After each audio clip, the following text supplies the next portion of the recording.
You have written this remarkable book, Memo to the President-elect, How It Can Restore America's Reputation and Leadership. And you write in the book that international affairs is where, and I'm quoting here, the commander-in-chief has the opportunity to alter history's course and make the leap from national leader to global, from politician to statesman. How should the next president alter history? Well, first of all, the next president is going to have a very hard presidency because I don't think I've ever seen America's reputation at such a low point and the world such a mess. That's a diplomatic term. And so what the next president has to do, I think, is to take a different approach in terms of how we deal with our allies, how we look at what the problems are, what we can do by ourselves, and what we have to do with others. What's that approach?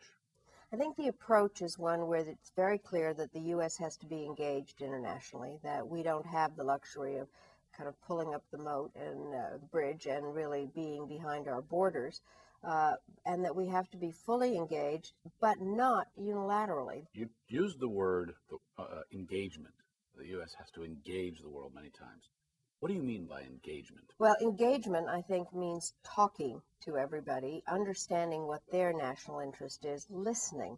And so it does not mean military invasion or just the use of the military power. I teach and I say that foreign policy is just trying to get some country to do what you want. That's all it is. And I teach a course called the National Security Toolbox. And so the tools that are in there there are not a lot of them, frankly. You have diplomacy, bilateral and multilateral. You have economic tools, the trade and aid and sanctions and embargoes, and you have the threat of the use of force, intelligence, and law enforcement. That's it.